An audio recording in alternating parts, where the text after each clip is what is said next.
Imagine a life where nothing can shake your inner peace. Not the rudeness of others, not their lies, not even their disrespect. Imagine walking through the world's chaos with a calm so profound, people wonder if you know something they don't. You still hear the insults, you still witness the drama, but it no longer finds a home inside you. It may touch you, but it cannot move you. Let's be honest, though. How many times has one careless comment dismantled your entire day?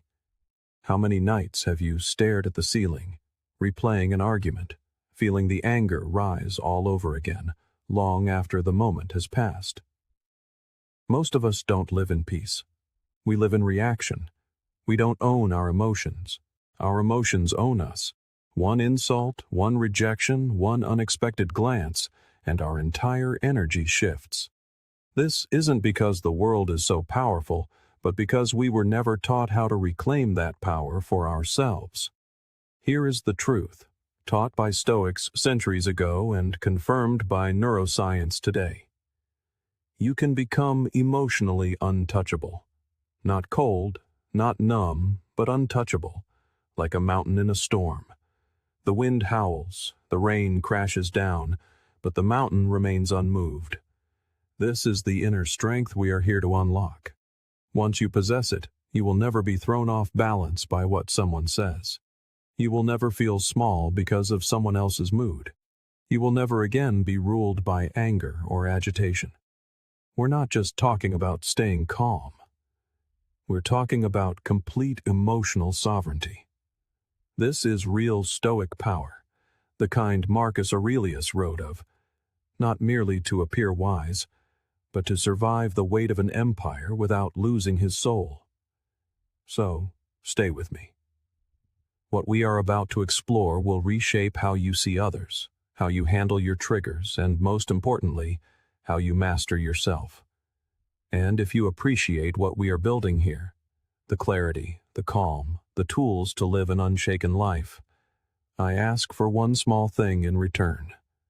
Hit the subscribe button. It's free. It helps more than you know, and it is the support that keeps this content flowing. It's not them. It was never them. This is the first, most crucial shift in perception you must make if you want to stop being angry, triggered, or emotionally hijacked. You think it's the way they spoke to you, the disrespect in their tone, the way they dismissed your efforts or rolled their eyes, but that is only the surface. What truly stings is what those moments awaken within you. Something deeper, something older, something you may not even be aware is there. As Carl Jung said, until you make the unconscious conscious, it will direct your life and you will call it fate. This is what we do every time we blame others for how we feel. We hand over the keys to our emotional state and then wonder why we're always being driven into chaos. The truth is, nobody can make you feel anything without your silent participation. Anger, frustration, resentment, these are not caused by other people. They are caused by your response to them. A response shaped by the unresolved parts of yourself you've been avoiding for years. Think about it. Two people can face the exact same insult. One brushes it off, the other stews in it for days. The insult itself never changed. The difference lies in what it encountered inside each person. We are not reacting to what they said or did. We are reacting to what it touches within us. Old wounds, unspoken expectations, unquestioned beliefs. More often than not, it's not even about the present moment. It's about everything that moment reminds us of. When someone ignores you and you feel invisible, that pain wasn't born in that second. It's an echo, a mirror reflecting all the times you felt overlooked growing up. When someone criticizes you and you explode, that reaction doesn't come from their words. It comes from a desperate need to protect an identity you've worked so hard to maintain. Perhaps being seen as competent or good or strong is so central to your self-image that even the slightest crack feels like a total collapse. That is the real battlefield. Not the conversation, not the coworker or the partner or the stranger online. It is the landscape within you. Aristotle taught that knowing yourself is the beginning of all wisdom. And self-knowledge isn't just about your preferences or your goals. It's about understanding the parts of you that still hurt, that still seek approval, that still believe peace must be granted by the outside world. Here is where the breakthrough begins. You are not your reaction. You are not your anger. You are not your pain. You are the one watching these things arise. You are the awareness beneath it all. The more you connect with that awareness, the less you need the world to behave perfectly for you to feel whole. This doesn't mean you tolerate disrespect. It means your peace is no longer dependent on its absence. That is an entirely different level of freedom. Most people aren't truly living. They are simply reacting. One text message ruins their morning. One online comment derails their mindset. One bad look from a stranger sends them spiraling into self-doubt. That isn't living. That is surviving on emotional autopilot. But you can step off that ride. It starts the moment you stop casting others as the villain in your story. The moment you stop saying, "They made me feel this way," and start asking, "What in me responded to that?" Everything changes. You take back your power. You begin to ask better questions. Not, "Why are they like this?" but, "Why does this bother me so deeply?" Not, "Why are they so disrespectful?" but, "What am I holding on to that makes me so reactive to this?" That question, "What am I holding on to?" is where your answers lie. Plato said, "The first and best victory is to conquer self." Conquering the self isn't about suppressing your emotions. It's about understanding where they come from and deciding if they still serve you. It's about noticing when your pride wants to fight back, when your ego demands to be right, and choosing not to be led by them. This isn't passivity. It is power. It is the power to choose your response, to feel the rise of an emotion, and not let it dictate your next move. This kind of control is not something you are born with. It is something you train, like a muscle.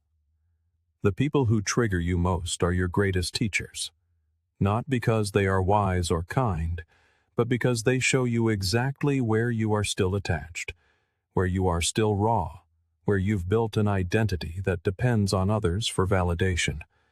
When you use those moments as mirrors instead of battlefields, you grow. That is the difference between reacting and evolving. As Socrates said, "Let him who would move the world first move himself." That movement begins not with changing your environment, but with observing yourself more clearly. When you believe someone should treat you better and they don't, that gap between expectation and reality becomes your suffering. But when you accept that people will act according to who they are, not who you are, you untie your emotions from their behavior. You become unshakable because your peace is no longer reactive. It is rooted. You don't get offended as easily. You don't chase apologies. You don't need everyone to understand you, agree with you, or like you. You know who you are, and that knowing becomes your anchor in any storm. You have stopped trying to control what was never yours to control in the first place.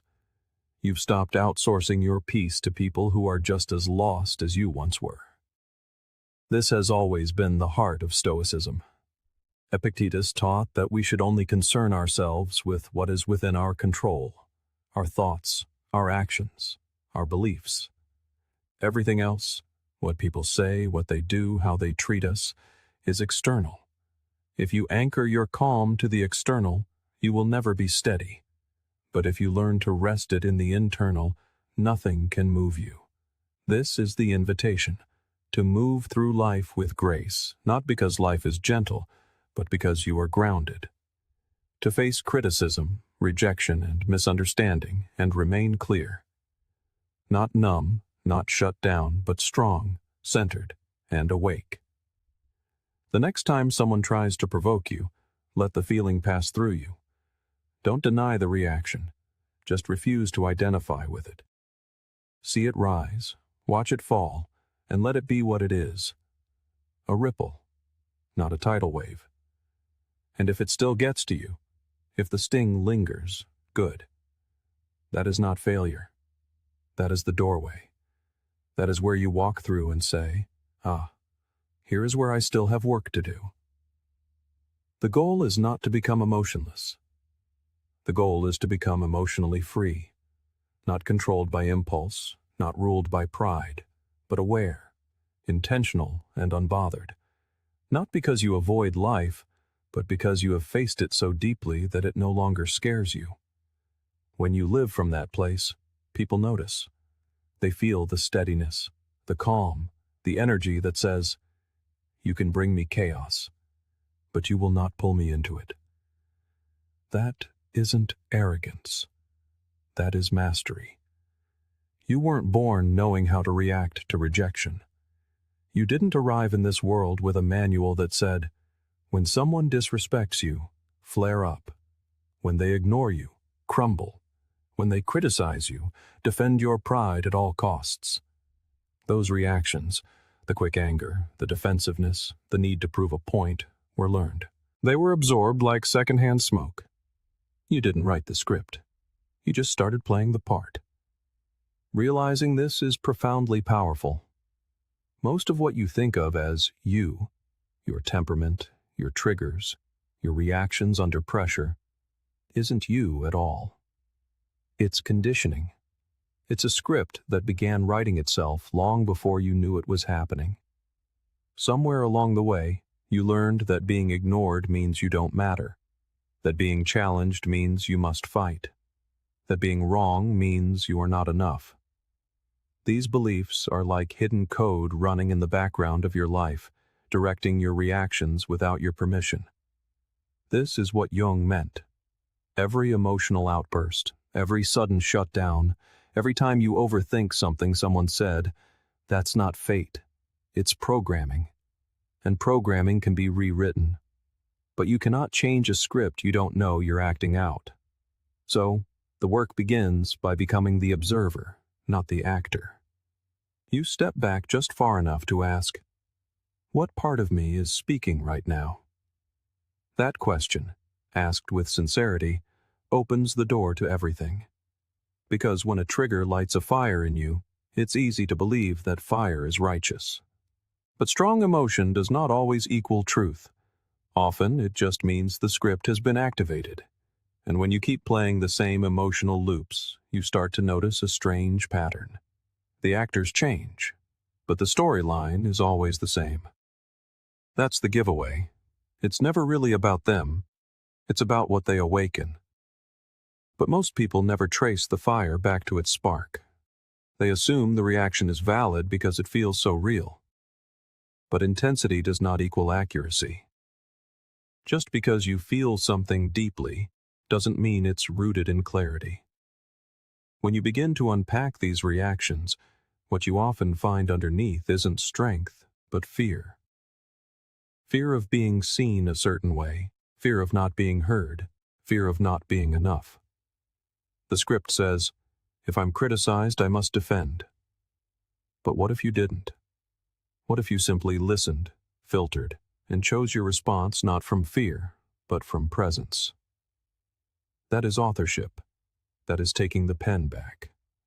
It doesn't mean you never feel anger or sadness again. It means you are no longer reacting from an unconscious place. You are responding with awareness.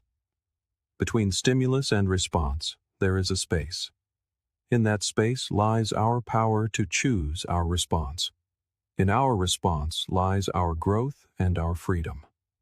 Viktor Frankl, a man who survived unspeakable horrors, knew this better than anyone. Think of how life feels when you stop reacting from the old script. Someone interrupts you, and instead of fighting to reclaim your voice, you observe, you breathe, you respond calmly, or perhaps not at all, not from weakness, but from the wisdom that not every battle requires your energy. You stop auditioning for people who never had the power to validate you in the first place. This shift is transformational. It's the moment you move from being emotionally controlled to being emotionally in control. Not controlled like a robot, but grounded, conscious, and present. When you no longer need to prove, win, or be right just to feel secure, you have won something far deeper than any argument. The old scripts lose their grip. The need for approval fades. The urge to match aggression with aggression dissolves. You realize you don't have to mirror the chaos around you. You can be the calm that reminds others there is another way. Plato's first and greatest victory was never about domination. It was about the quiet strength of someone who knows their worth and doesn't need to scream it. When you are still running an old script, it's not just your emotions that suffer. It's your relationships, your peace, your potential. How many doors have been closed by a quick reaction? How many connections damaged because an old story said, "If they don't respect me, cut them off"? That story may have protected you once, but now, it may be keeping you small. To have authorship of your reactions means you are no longer a puppet of past pain. You feel the heat rising, and instead of acting on it, you sit with it. You ask, "What would my highest self do here?" And then you do that, especially when it's hard. Socrates believed the unexamined life is not worth living. To flip that, the examined life is where you find your peace. It is where you claim sovereignty over your inner world. This is not something given to you. It is something you claim. It takes work, and it can be uncomfortable. But it is far less painful than staying stuck in patterns that keep you reactive, restless, and resentful. When you stop reacting from the script, you start writing something new. You stop being an echo of every harsh word and start living from choice. People around you will feel the difference. They will notice you don't flinch the way you used to, that you can't be baited by sarcasm, that you don't need to win. You will stop chasing closure from people who cannot even give it to themselves. You will let things go, not in defeat, but because you have chosen peace over performance. Your very presence becomes a form of medicine, giving others permission to slow down and drop their own guard. So, the next time you feel triggered, remember, that first surge of emotion is not you. It is the script, and you do not have to follow it. You can pause, breathe, reclaim the pen, and write something better. Every time you do, you become less of a reaction and more of a response. And that is the path to peace. You didn't lose control when they said the words. You lost it the moment you took them personally. That split second when your heart tightened and your mind began spinning with comebacks. That was the real surrender. The moment you took offense, you gave away your power. We've been trained to believe that offense is a natural response. Someone insults you, you feel wounded. Someone disagrees, you feel threatened. But what if that sting wasn't something that happened to you, but something you allowed?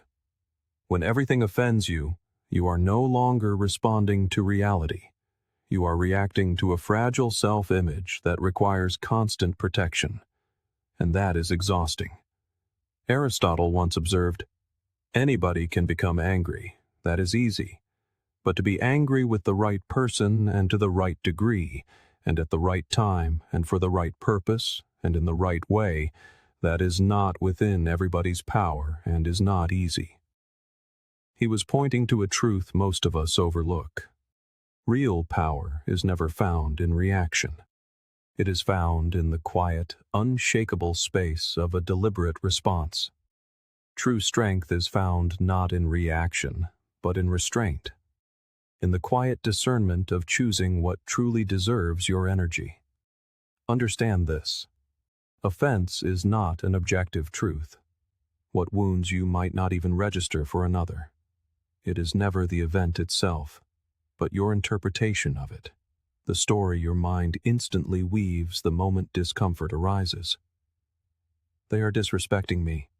They do not value me. They are trying to hurt me. Once that narrative takes hold, your nervous system responds as if it were fact. But offense is not an alarm. It is a mirror. It reflects which parts of your identity remain fragile, which wounds are still unhealed. And that is where the real work lies, not in silencing the world around you, but in fortifying the world within. Because when your sense of worth is contingent on everyone treating you perfectly, you live in a state of perpetual risk. One sharp word, one careless misstep, and your peace shatters. What makes a person truly unbothered is not numbness, but clarity. It is the deep knowing that your value does not rise and fall with the tide of another's opinion. It is the wisdom that you do not need universal understanding, nor do you require every comment to be kind. You don't even need to be agreed with. What you need is to stop volunteering your power to those who have not earned it. That power is not something they take. It is something you give away. Every time you allow another's words to dictate your mood, every time you shrink or explode to defend a fragile identity, every time you let offense, rather than your principles, define the moment. The more this happens, the more you train your mind to hunt for disrespect, for betrayal, for injustice, even where none exists. As Plato warned us long ago, we can easily forgive a child who is afraid of the dark. The real tragedy of life is when men are afraid of the light, and this is precisely that fear. We become afraid of the truth, of growth, of self-responsibility, because it means we can no longer blame the world for how we feel. This is uncomfortable at first, but it is also the beginning of freedom. Because if you are not responsible for your own reactions, you are merely a puppet, forever at the mercy of the next person's behavior, the next careless comment, the next disagreement.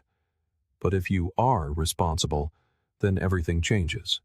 You realize you have options. You can pause, reflect, reframe, choose. You can learn to ask yourself better questions in the heat of the moment, not, "Why are they like this?" but, "Why does this strike such a chord in me?" Not, "How dare they?" but, "What part of me still craves this kind of validation?" This level of self-honesty may sting, but it liberates you.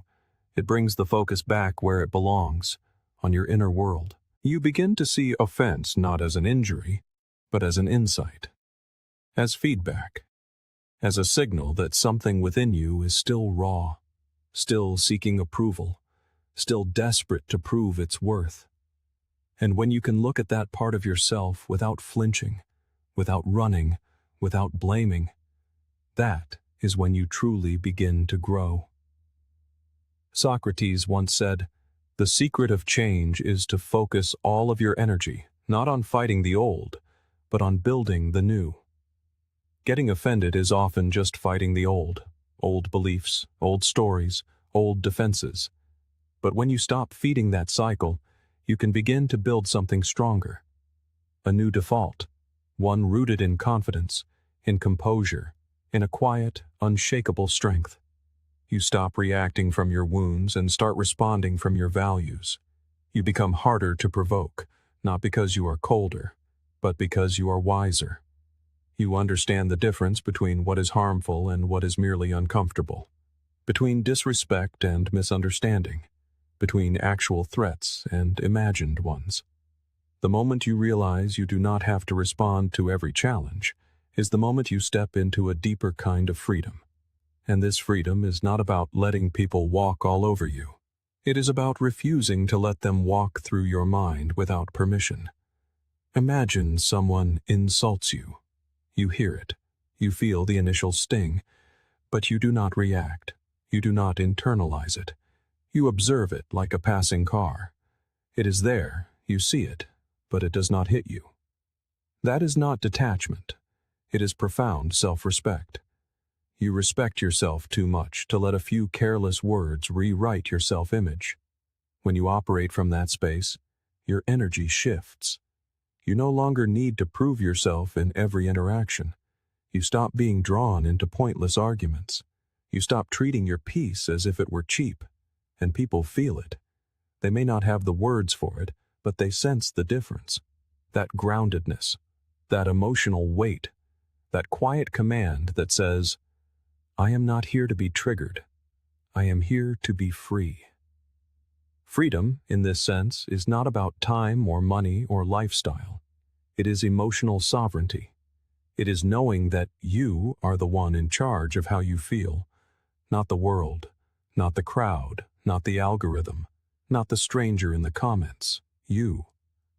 And yes, it is hard, especially when an insult feels personal, when it echoes a fear you already held about yourself. That is when offense feels most justified. But it is also when the opportunity for growth is greatest. It invites you to look inward and ask, is this something I believe about myself? If the answer is yes, then work on it. If the answer is no, then let it go. Either way, you win. Carl Jung said, everything that irritates us about others can lead us to an understanding of ourselves. That one idea, taken seriously, could change your life. It shifts the entire focus from blame to clarity, from defensiveness to depth, from being a victim of every interaction to becoming the master of your inner experience. This does not mean you won't feel things. You will. You are human. But feeling something does not mean you must act on it. And that is where true power lives, in the space between the feeling and the action, in the choice to breathe instead of lashing out, to listen instead of arguing, to let the moment pass without turning it into a storm. So the next time you feel the sting of offense rising, remember that you are at a fork in the road. You can give your power away, or you can keep it. You can replay the insult in your head all night, or you can see it for what it is, a passing thought from someone who may not even understand themselves. Because, in the end, what offends you reveals far more about you than it does about them. It points to the edges of your ego, the cracks in your confidence, the places where you are still not fully at peace with who you are. And when you heal those places, the world stops feeling so loud, so hostile, so threatening. You begin to move differently, speak differently, think differently.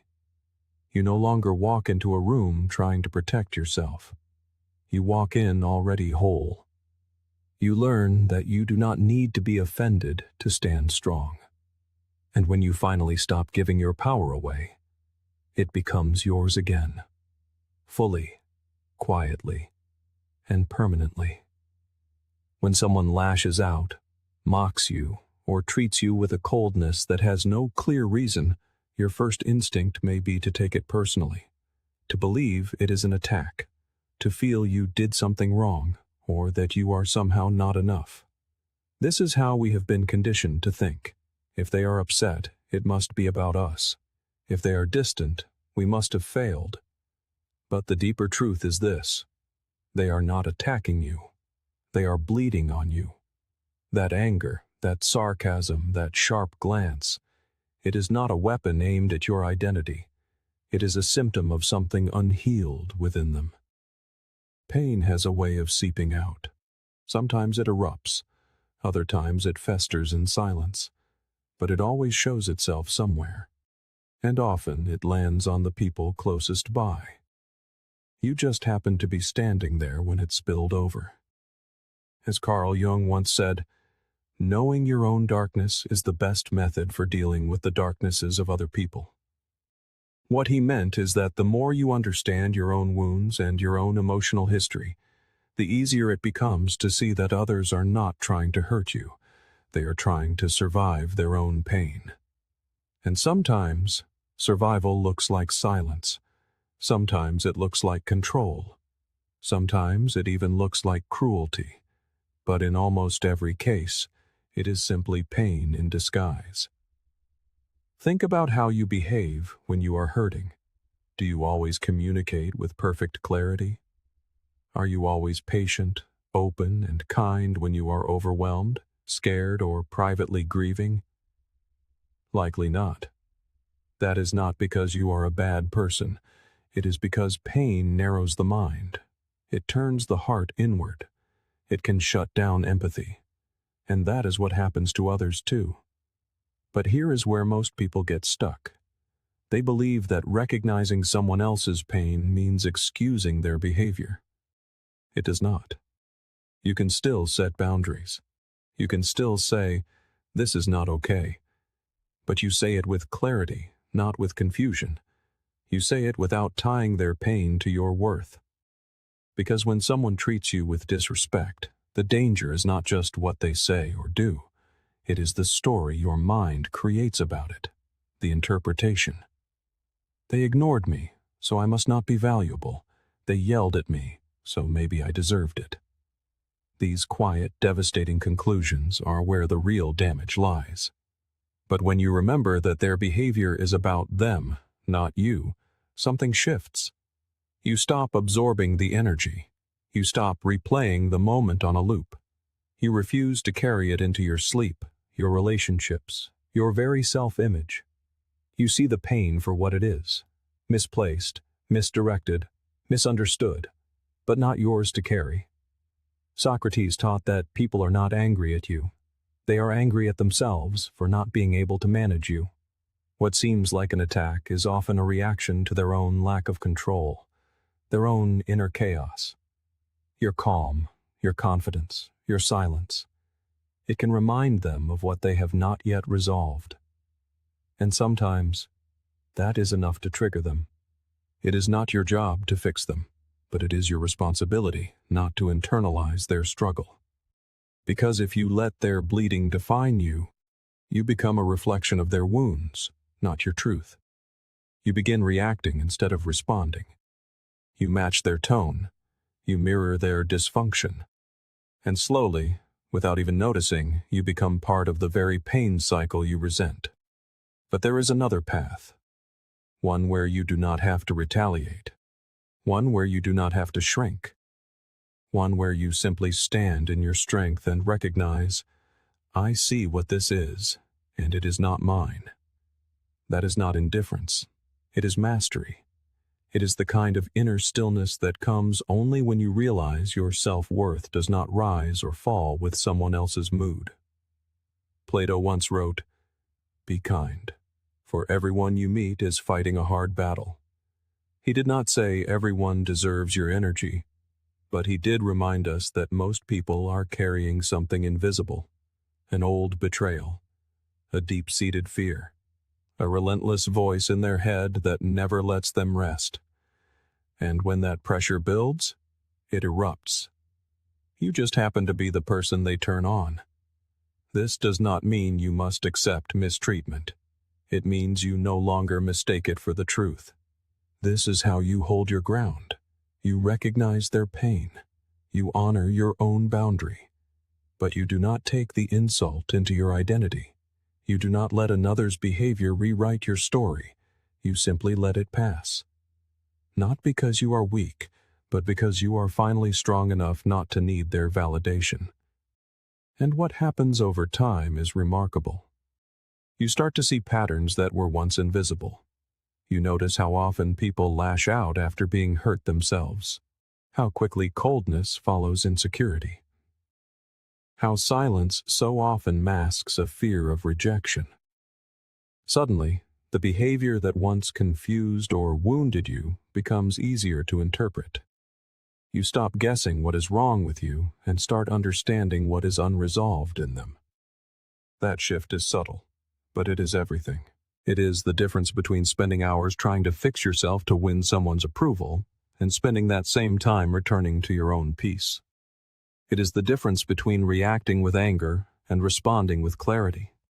It is the difference between making someone else's wounds about you and letting them stay where they belong. Let's be honest. This is not easy. Especially when the words cut deep, when they come from someone you love or trust. In those moments, it is natural to feel shaken. That is okay. You are not a robot. You are not here to be untouched. But you are here to be aware. To notice the reaction. to witness it, and then to gently remind yourself, this pain is theirs, not mine. Because the moment you internalize it, you make it a part of your identity. And once it is in there, it becomes harder to shake. You carry it into the next interaction, the next relationship, the next version of yourself. And before you know it, your reflection is shaped not by truth, but by wounds that never belonged to you in the first place. Aristotle said, "We are what we repeatedly do." Excellence, then, is not an act, but a habit. So is peace. So is presence. So is emotional freedom. It is not a one-time epiphany. It is a daily choice. A choice to return to your center, to see things clearly, to feel the pain of the world without becoming it. The next time someone is sharp with you, try this. Pause. Take one slow breath, and say silently to yourself, this is their storm, not mine. You do not need to fix it. You do not need to understand it. You just need to know that it is not a reflection of you. And if that helps you even once, if it saves your peace for just one day, then it is worth it. Because the people who bleed on you may never know the impact of their words, but you do. And that awareness gives you something rare, the power to stop the cycle, to end the transfer of pain, to feel what is happening around you without letting it redefine what is happening within you. So when the world gets loud and the comments get sharp and the people around you forget their own worth and try to project that lack onto you, stay rooted. Not defensive, not dismissive, just steady. No one teaches us this when we are young, but the deepest emotional wounds we will ever carry come not from what people do, but from the chasm between what we expected them to do and what they did. That sting you carry, the disappointment that lingers, the tension you replay in your head late at night, it is usually not about the words that were said or the silence that followed. It is about the invisible contract you held in your heart. The one that said, if I am kind, they will respect me. If I show up, they will value me. If I am honest, they will never hurt me. But it was a contract that no one signed but you. And when life does not follow your script, it feels like a betrayal. But it is not betrayal. It is life being life. It is people being human. And it is you, slowly learning that your expectations were never guarantees. They were silent demands that the world never agreed to. Aristotle once said, hope is a waking dream. But unexamined expectations, they are more like sleeping traps. You walk into them blindly, thinking the world owes you something, thinking people will love you the way you love them, thinking fairness is a rule, not a rarity. And when those expectations collapse, it does not just hurt. It shatters a version of reality you thought was secure. We seldom realize it, but most of our emotional suffering is self-authored. Not consciously, not with malice, but through the quiet, constant creation of these inner contracts. With our friends, our partners, our family, even with strangers.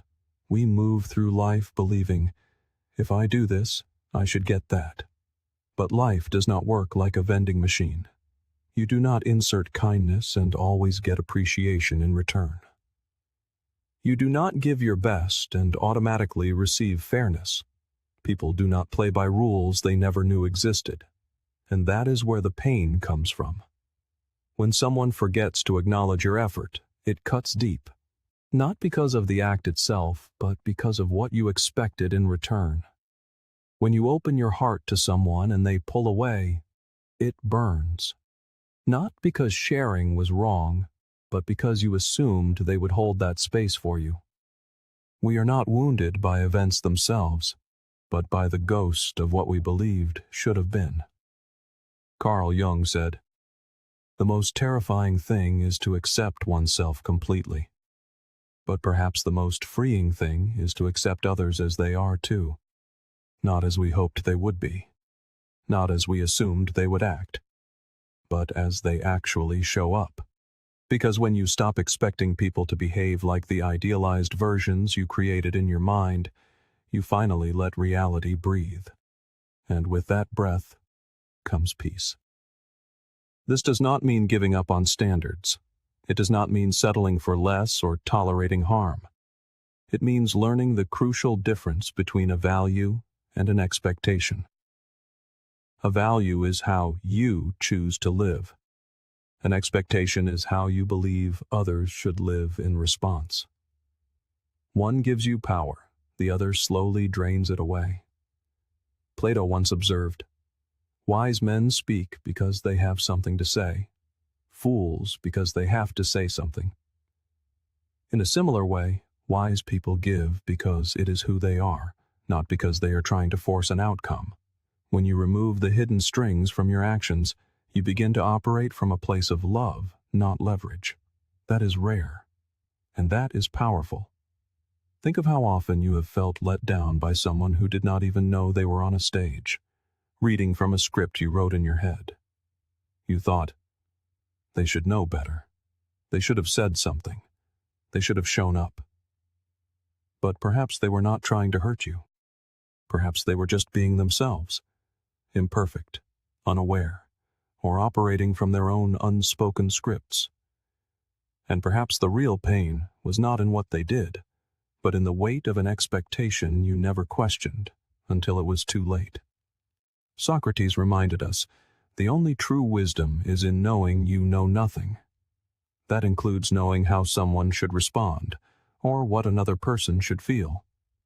The truth is, we barely understand ourselves. To expect others to meet us exactly where we think they should, with the precise emotional response we hoped for, is to set ourselves up for a lifetime of suffering. What if you started giving without needing anything in return? What if you loved people for who they are, not for who you hope they will become? What if you let kindness be your baseline, not your bargaining chip? That is not weakness. That is emotional freedom. Because the moment you release those emotional contracts, those silent agreements where you believed your effort should guarantee you something, you begin to see people and situations with stunning clarity. You respond based on your values, not on your resentments. You stop punishing people for failing to fulfill roles they never auditioned for. It is not easy at first. The ego loves to keep score. I did this, so why didn't they do that?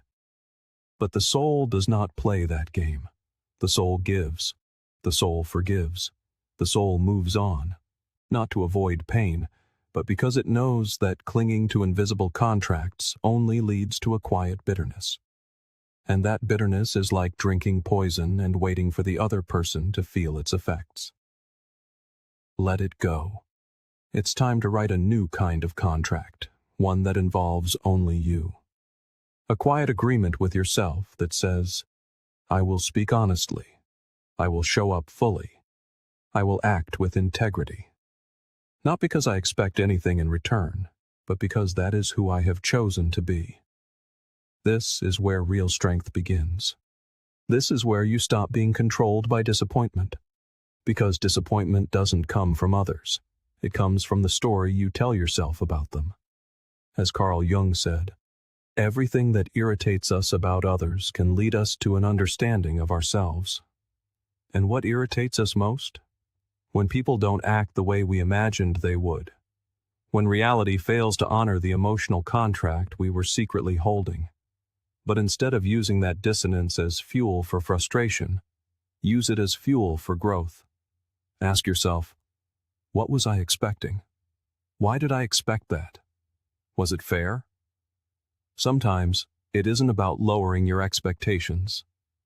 It's about letting go of the hidden ones, the ones you never voiced, the ones you didn't even realize were running the show. Once those are gone, something beautiful takes their place. Gratitude.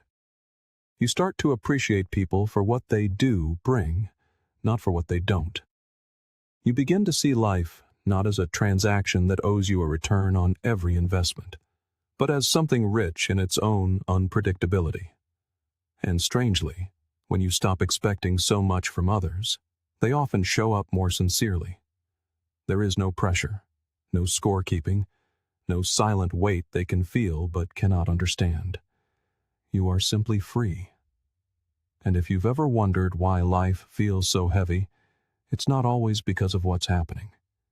It's often because of what you expected to happen and now have to release. Most of the pain you carry isn't from what the world does to you. It's from the person you think you have to be within it. That identity, the person you believe you are, or more accurately, the person you think you're supposed to be, is often the very reason you feel offended, rejected, or overwhelmed. It is a contract your ego wrote behind your back, filled with terms you never consciously agreed to, yet follow every single day. It says things like, if I'm smart, I cannot be wrong. If I'm kind, people must treat me gently. If I'm successful, everyone must respect me. These rules seem invisible, but you feel their violation every time someone touches a nerve. Every time someone questions you, interrupts you, or fails to see you the way you see yourself, something inside constricts. It isn't just discomfort. It's fear. The fear that this identity you've so carefully constructed is being challenged. And if that identity breaks, you're left wondering, what's underneath? Plato once said, the first and best victory is to conquer self. But how do you conquer something you don't fully understand? Most people don't realize the image they're defending isn't who they truly are. It's a mask, a performance, a structure of beliefs built on experience and the need for emotional survival. It's not wrong, but it is fragile. And that is the problem. You suffer every time the world fails to match your inner script. If someone calls you lazy when you see yourself as hardworking, the sting isn't in their words, it's in the clash. Your identity resists anything that contradicts its narrative, and that resistance creates conflict, first inside, then out. Carl Jung observed, we cannot change anything unless we accept it, and that includes the self. But acceptance is not passivity. It is recognizing the parts of you built on fear and pressure, and being willing to let them soften. When you ask, who am I really? Most people respond with roles and labels. A good person, a leader, someone who isn't disrespected. But these identities are often built defensively, not to express who we are, but to avoid who we fear we might be. So we hold tightly to them, and the tighter we hold, the more easily we break. What if your identity didn't need to be defended? What if you didn't need to be seen as right, or strong, or unbothered all the time? What if you could simply be? Without explanation, without apology, without the mental gymnastics of proving yourself. Socrates reminded us that the unexamined life is not worth living. And when you truly examine your emotional patterns, you find that pain follows protection. The more you protect an identity, the more vulnerable you become to anything that threatens it. That isn't confidence, it's a prison. Your peace becomes dependent on how others see you. But freedom is knowing who you are at your core, beyond the job title, the compliments, or the reputation. It's being secure in your character, even when someone questions your behavior.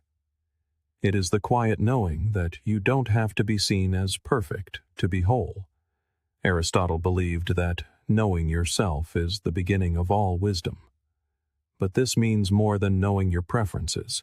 It means being willing to dismantle the identity you've built if it's keeping you from peace. It means asking, is this version of me helping me grow, or just keeping me safe? When you let go of that rigid contract, you become less reactive. You stop seeing every disagreement as a personal attack. You no longer need every interaction to affirm who you are.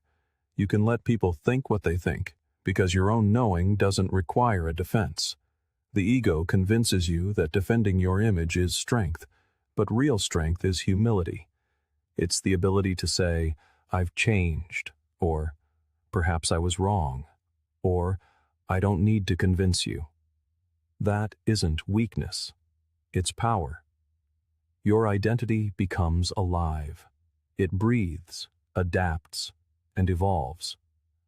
Think of the energy you've spent managing your image, replaying conversations just because someone didn't see you the way you wanted to be seen. That isn't living, it's reacting. And reaction is always rooted in fear. But you are not the image. You are the awareness behind it. As Jung also said, the privilege of a lifetime is to become who you truly are. Not who you were told to be, but who you are when you strip away the labels and the performance. That version of you doesn't need applause. It just exists, steady, present, and real. When you live from that place, you become untouchable in a different way.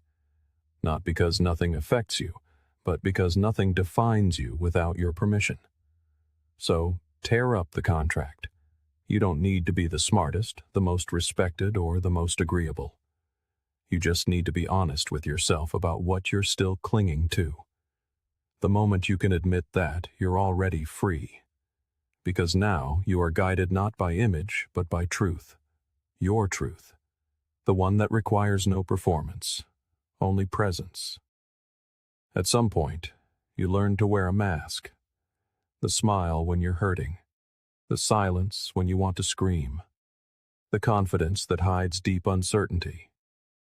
It was born from survival, from moments when it felt safer to perform than to be seen. But over time, the mask stopped being a tool and became your identity. You forgot where it ended and you began. And now you are exhausted. Not because you are weak, but because living out of alignment is one of the heaviest burdens a person can carry.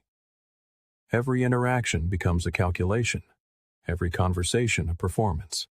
As Carl Jung said, the privilege of a lifetime is to become who you truly are.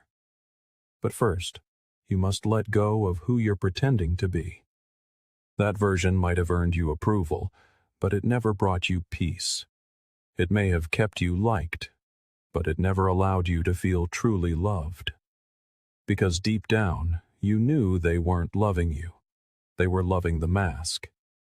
And that is a profound betrayal of the self.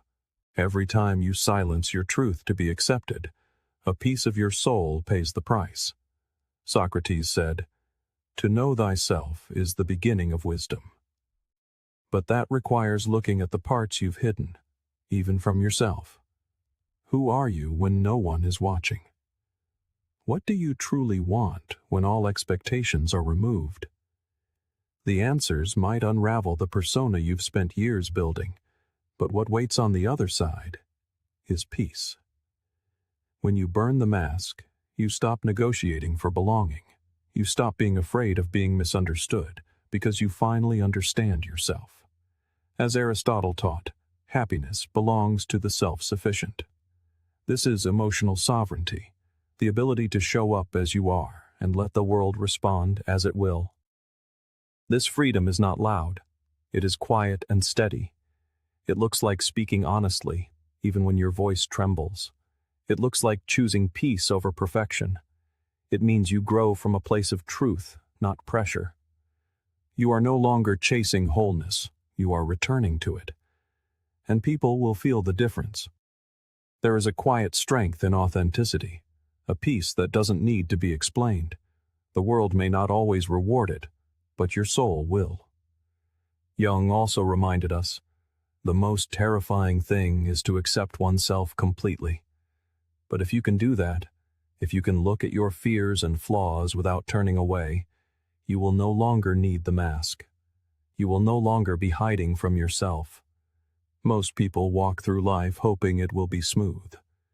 They say, "I just want peace," as if life is supposed to wait until they feel ready. But life doesn't ask for permission. Chaos doesn't knock. The question is never if it will arrive, but how you will meet it. This is the difference between being reactive and being ready. Emotional resilience isn't built in peaceful moments. It is forged before the storm. The Stoics called this premeditatio malorum, the premeditation of adversity.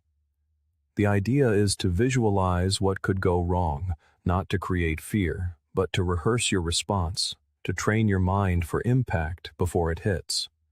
Most of us walk around with unspoken assumptions. Today will go well. People will be respectful. So when a plan falls apart, we collapse. Not because the situation was unbearable, but because we never prepared for it. And what you don't prepare for will own you. Imagine starting your day by thinking, today I might be ignored. Someone might disappoint me. And then you mentally walk through it with calm. You see it, you feel the tension rise, and instead of reacting, you breathe. You are building emotional muscle. The Stoics knew that the best way to remain calm is to expect the heat and rehearse staying cool within it. As Aristotle said, we become brave by doing brave acts.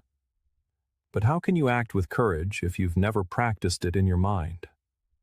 When you rehearse chaos, you shift from being emotionally fragile to emotionally prepared. You no longer rely on circumstances to keep you balanced. You rely on your training. Someone interrupts you. In the past, your pride would have snapped back. But now, you've seen this before. You've trained for this. So you pause. You breathe. You let the moment pass without letting it control you. That pause is the product of rehearsal. Carl Jung said, "Until you make the unconscious conscious, it will direct your life, and you will call it fate." This mental premeditation is how you make the unconscious conscious. You shine a light on your triggers and say, "I see you coming." This isn't about being paranoid. It's about being prepared. If you expect smoothness, every bump feels like an attack. But if you've rehearsed the bumps, you glide over them. You become like a ship that doesn't sink in a storm, not because it never encountered one, but because it was built for it. Peace is a practice. Strength is a rehearsal. You don't become calm by accident. You become calm by a choice made over and over in your thoughts, long before the moment arrives. So start small. Each morning ask, what could challenge me today? And then see yourself responding not with anger or fear, but with awareness. That is your mental gym. That is where resilience is born. Because in the end, it's not the pain that breaks you. It's the fact that you didn't see it coming. The betrayal, the silence, the sudden shift in energy. The moment it hits, your chest tightens, not just from the sting, but from the shock. How could they? Why now? That is the real wound. The pain is sharp, yes, but the surprise is what makes it unbearable. You expected something else. You assumed loyalty would be returned, that effort would be seen, that another person would treat you the way you would have treated them. And when they didn't, it shattered not just the moment, but your very belief in how things were supposed to go. It is never just heartbreak. It is the sudden, violent disruption of an entire inner world. We are creatures who suffer less from injury than from disorientation. As Aristotle once observed, the aim of the wise is not to secure pleasure, but to avoid pain. Yet even the wise cannot sidestep all of life's sorrows. What they avoid, instead, is being shocked by them. They are not cynical, but prepared. They rehearse the possibilities. They leave space for life to be unpredictable and for people to be imperfect. And in that space, they build a cushion against collapse. The moment you believe the world owes you consistency, you have set yourself up to be thrown off center. You may not see them, but you carry your expectations around like invisible towers of glass, stacking them silently upon people, plans, and circumstances. And when life, as it always does, bumps against them, they shatter. You call the shattering pain. But the pain was not in the bump. It was in the blindness. It was in the quiet assumption that it could not happen, that they would not change, that the path would not swerve so sharply. And so you crumble, not from weakness, but because surprise feels like a betrayal, and betrayal, even when unintentional, rattles the very foundations of who we are. Carl Jung noted that what you resist persists. We resist the simple, unnerving truth that people are unpredictable, that outcomes can shift, that tomorrow is never guaranteed.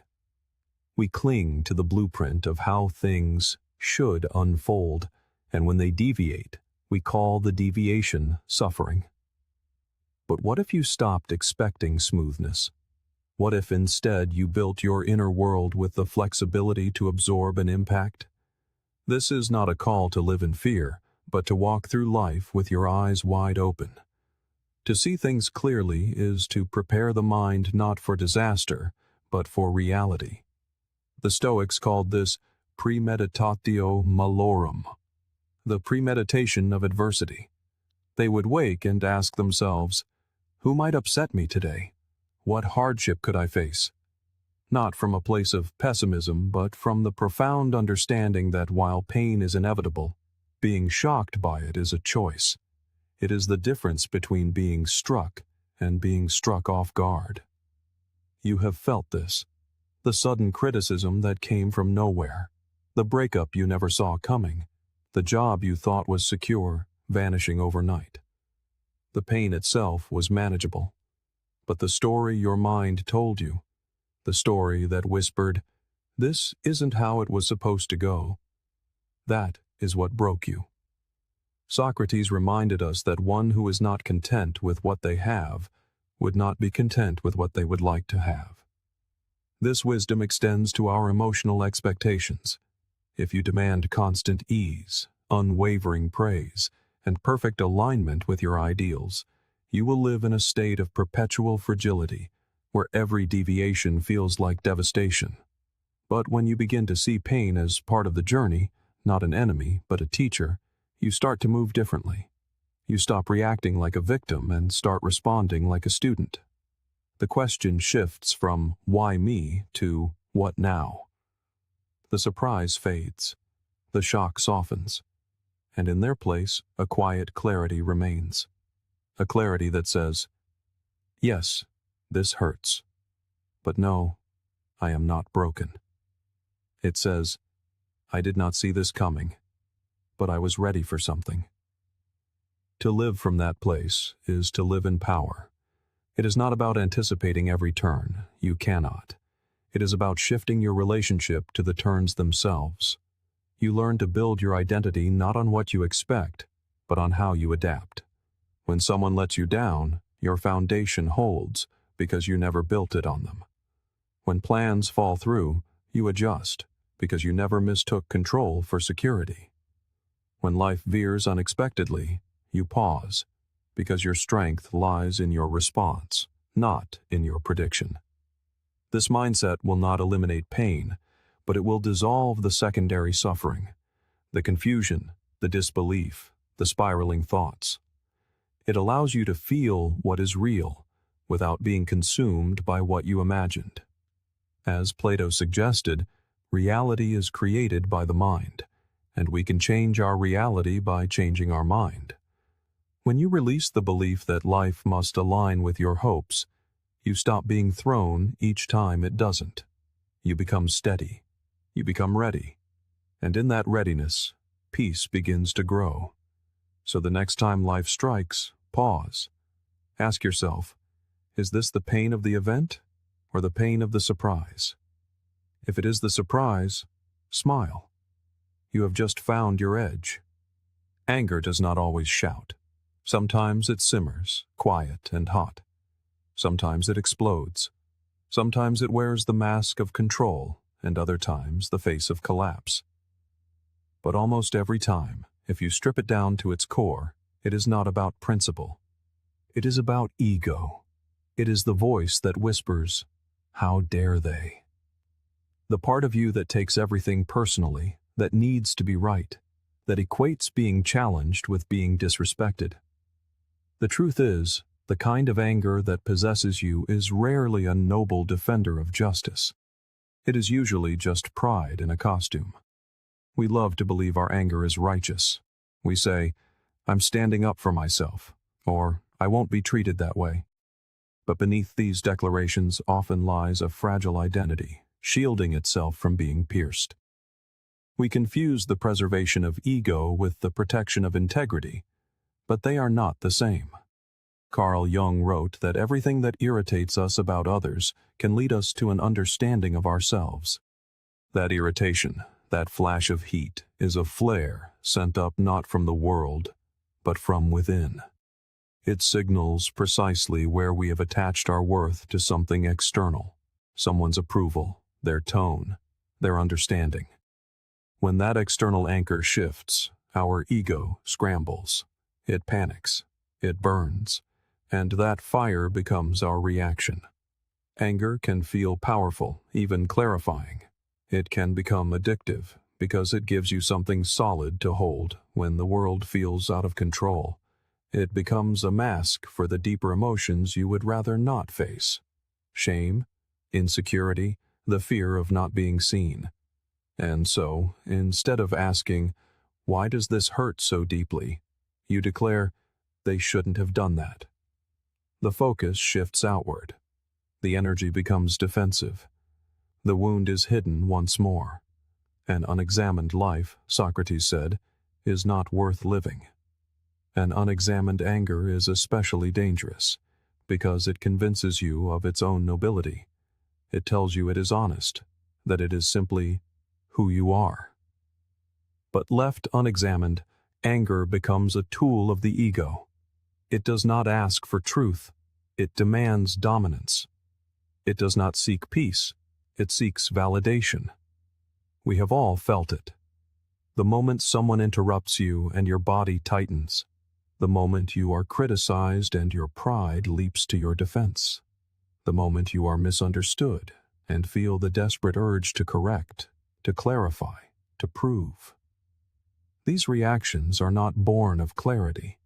They are born of identity, from the unconscious belief that you must be seen in a certain way or you are not enough. As Aristotle noted, anyone can become angry. That is easy. But to be angry with the right person, to the right degree, at the right time, for the right purpose, and in the right way, that is not easy at all. That kind of anger is rare, because most of us never pause to check its source. We just let it spill, and then we live in the aftermath. The apologies, the guilt, the distance, the regret. But what if you did pause? What if, in that heated moment, instead of speaking from the fire, you asked yourself, "What part of me feels threatened right now?" This single question softens the edges. It illuminates the ego's frantic grip, and once you see the grip, you are no longer held hostage by it. The ego thrives in your silence, not the silence of a pause, but the silence of self-examination. It grows when you confuse volume with truth, when you let pride speak louder than presence. But when you bring awareness into the heat, the ego shrinks, not instantly but steadily.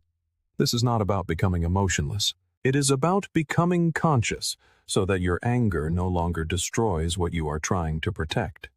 It is about ceasing to fight for your identity and starting to live from your essence. One is reactive and exhausting. The other is calm, grounded, and free. Wise men, Plato said, speak because they have something to say. Fools because they have to say something. When anger rules, you have to say something. You feel compelled to defend, to prove, to explain.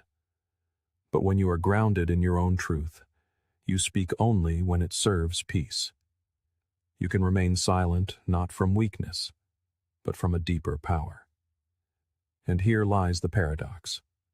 The less you act from ego, the more people feel your strength. You stop chasing validation and begin to radiate stability. You stop needing to win arguments and start owning your energy. People feel safer around you, not because you are passive, but because you are not explosive. Your calm is real. So, when anger comes, and it will, do not fight it. Do not shame it. Simply slow it down. Peel back its layers. Ask, what am I protecting? What belief about myself feels at risk? And then, breathe. Because in that breath, in that space, you take your power back. You will not always get it right. You will snap sometimes.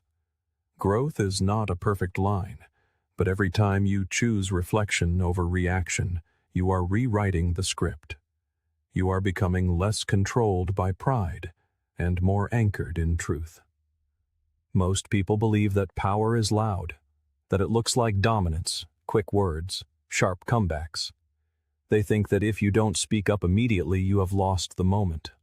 But real power, deep, grounded, unshakable power, often looks like stillness.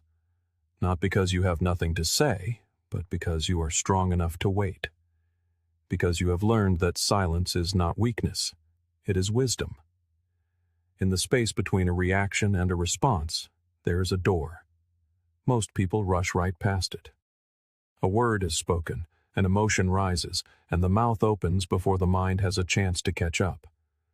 But when you pause, when you say nothing and feel everything, you step through that door. This is the home of awareness. It is where you stop being driven by emotion and start observing it. Carl Jung said that until you make the unconscious conscious, it will direct your life, and you will call it fate. That sacred pause is how you begin. It is how you step outside of your automatic programming, the defensiveness, the insecurity, the ego, and ask, what is truly happening inside me right now? That one breath, that single beat of silence, can tell you more than 1,000 words. It reveals where your wounds are, where your triggers live, where your values begin and your pride ends. It shows you whether you are about to speak from clarity or from fear, whether what you are about to say is helpful or merely habitual. We live in a culture that idolizes speed, celebrating quick replies and instant opinions. But wisdom does not rush, truth does not shout, and the people who have mastered themselves are not the ones with the sharpest arguments. They are the ones who can hold a silence without needing to fill it. Knowing yourself, Aristotle taught, is the beginning of all wisdom. But self-knowledge does not arrive in the chaos of an emotional storm. It comes in the stillness, in the pause, in the choice not to lash out just because something stung. When you feel everything without reacting to all of it, you gain access to something most people never touch: discernment.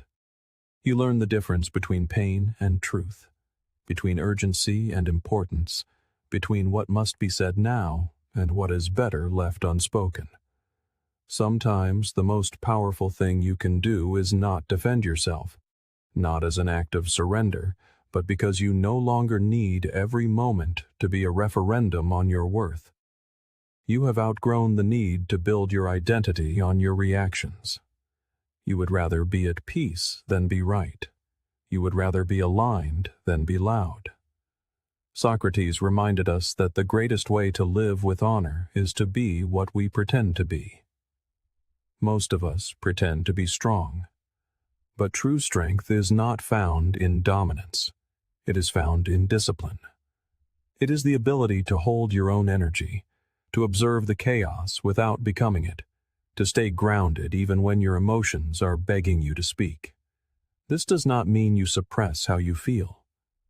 It means you feel more, not less. You feel more deeply, because when you do not rush to react, you finally hear the full message your emotions are trying to send. You realize the anger is protecting something vulnerable. The sadness is not weakness, but longing. The anxiety is pointing to where you still seek control. and you can sit with all of it, without judgment. This is emotional sovereignty, the ability to respond from awareness rather than react from conditioning. And the beautiful part is that the pause grows stronger every time you choose it. Each moment you decide to wait, to breathe, to feel without an immediate response, you are strengthening a muscle. You are retraining your nervous system. You are becoming a calmer, more powerful version of yourself, one who can weather storms, not because they don't hurt, but because you are no longer swept away by every wave.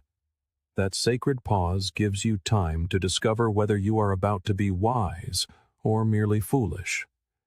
And if you wait long enough, if you let the emotion pass fully through you will notice something remarkable. What felt like an emergency often turns out to be just another test of your presence. Saying nothing does not mean you do nothing. It means you choose what comes next, rather than letting your emotions choose for you. That is real freedom. It is what separates those who are owned by their reactions from those who own their responses. The next time your emotions rise, just pause. Say nothing. Feel everything. Let the silence speak louder than your ego. Your true power never comes from what you say. It comes from what you no longer need to say. It is easy to point the finger outward. To say, they disrespected you. They triggered you. They made you feel small. The mind does this so quickly, so naturally. Someone rolls their eyes, interrupts, forgets to include you, and instantly, the blame lands outside yourself. But what if the discomfort you feel does not actually come from them? What if the mirror is not facing outward at all, but is turned inward, reflecting a part of you that you have yet to meet? It is not them. It is what they awakened in you. As Jung observed, everything that irritates us about others can lead us to an understanding of ourselves. That irritation, that tightness in your chest, that heat behind your eyes, it is a flare, not a weapon. It is a signal pointing you toward an unhealed part of yourself. And if you are willing to look, you will see that you are not at war with another person. You are at war with a story you have been telling yourself for years. The story that says, you must be liked to be worthy, that you must always be right to be respected, that if someone does not choose you, there must be something wrong with you. These stories live deep within us, sitting silently until someone, usually by accident, bumps into them. When that happens, it is not their behavior alone that causes the pain. It is the echo of the wound inside. This is why the same situation can cause one person to explode and another to remain calm. It is not the moment. It is the meaning we have attached to it. The filter. The history underneath. Think of being ignored in a conversation. One part of you might brush it off, but another part spirals. Why? Because being ignored may not just feel rude. It may reactivate something much older. A time you felt invisible as a child. A moment when your voice did not seem to matter. The pain is not new. It has been waiting. The other person just held up the mirror. Most people, however, do not pause long enough to see the reflection. They react. They point. They push the discomfort away instead of pulling it closer to ask, why does this moment feel so sharp? The world becomes a minefield of potential threats, when in truth, the only thing being threatened is an idea you have wrapped around your identity. Knowing yourself, as Aristotle said, is the beginning of all wisdom. But self-knowledge is not always pleasant. It asks you to stop blaming and start investigating. It requires the courage to say, it is not just what they did, it is what it touched in me. That shift is difficult, but it is the doorway to freedom. Once you take responsibility for your own reaction, you regain your power, not power over others, but power over yourself. You stop being controlled by every glance, every tone, every offhand comment. You see the trigger, you feel the pain, But now, instead of projecting it outward, you trace it inward. And that tracing leads you to something real. You might find an old belief that no longer serves you, a part of yourself you have neglected, a version of you that still feels 10 years old and unworthy. And suddenly, what looked like rejection becomes an invitation not to defend, but to heal. The surest way to live with honor, Socrates said, is to be in reality what we would appear to be. And in reality, none of us are as unfazed as we pretend. These mirror moments, the ones that provoke us, simply reveal where the work is still unfinished. And that is not failure. It is guidance. You do not need to be ashamed of your reactions. You only need to be curious about them. Sit with them long enough to ask, what part of me still believes this is true? Because once you see it, you can begin to choose differently. The next time someone's actions feel like disrespect, pause. Ask, what belief about my own worth is being activated right now? You will start to notice a pattern. You will stop reacting to the person and start responding to the pain inside you. And that is when the healing begins. When you realize the mirror is internal, you stop needing the world to fix itself for you to be okay. You stop demanding perfect behavior from imperfect people just so you can feel whole. You understand that the world will keep reflecting you back to yourself, and your job is simply to keep looking. The greatest wealth, Plato wrote, is to live content with little. That includes needing little from others to maintain your peace. When your stability comes from self-awareness, not from external approval, you become resilient. You become grounded. You stop fighting shadows because you are no longer afraid of what they might reveal. Allow people to be as they are and let those moments teach you about who you are. The next time someone presents you with something uncomfortable, resist the urge to flinch and turn away. Don't rush to defend or correct. Instead, ask yourself, what is this showing me about me? Most people live trapped inside their own reactions.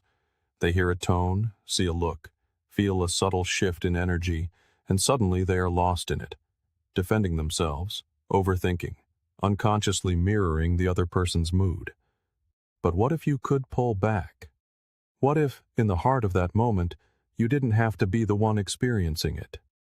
What if you could simply watch, as if you were not you at all?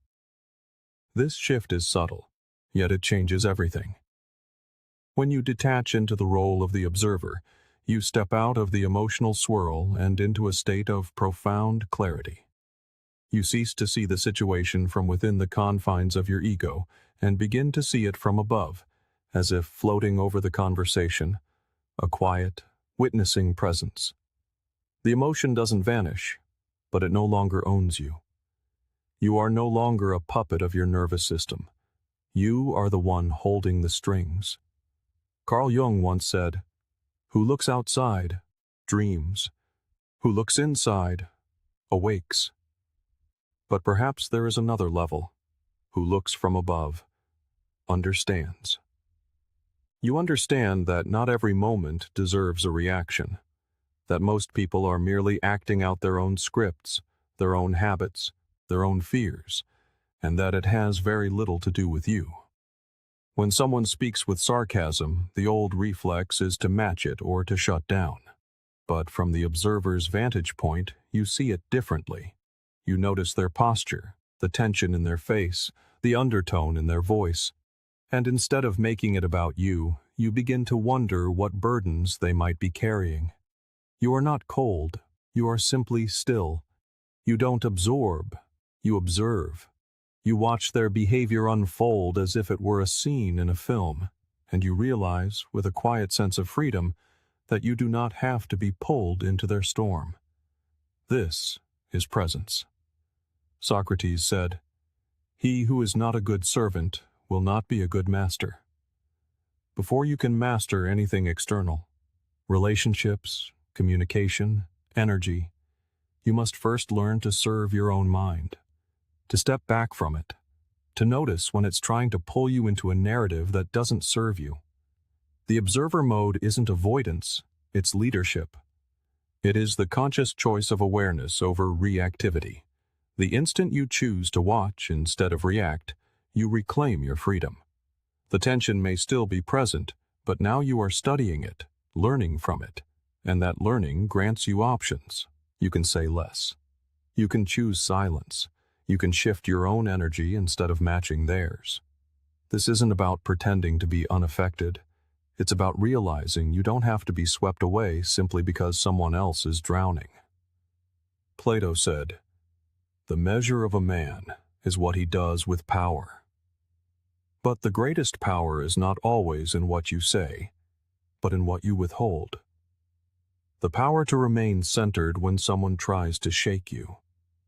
The power to let a moment breathe instead of trying to control it. The power to see the game without needing to win it. Most people lack this power because they've never practiced stepping outside of their own identity. They have never watched themselves in action. They have never asked, "Who am I being right now?" But the moment you start watching, you start changing. For you cannot improve what you do not observe, and you cannot observe while you are immersed in the experience. Start small. The next time you feel yourself growing tight, triggered, or anxious, simply pause. Imagine you are not you. You are just watching a person, named you, in a scene. Study their tone, their thoughts, their posture. Notice what is rising inside of them and what they are choosing to do with it. That space you just created is the beginning of emotional sovereignty. The more you practice, the more natural it becomes. The pause gets longer. The clarity gets sharper. You start to see why you want to say something, where that reaction comes from. You don't judge it. You just see it. And that seeing is liberation. As Aristotle noted, "It is the mark of an educated mind to be able to entertain a thought without accepting it." This includes emotional thoughts. Just because you feel something does not mean you must act on it.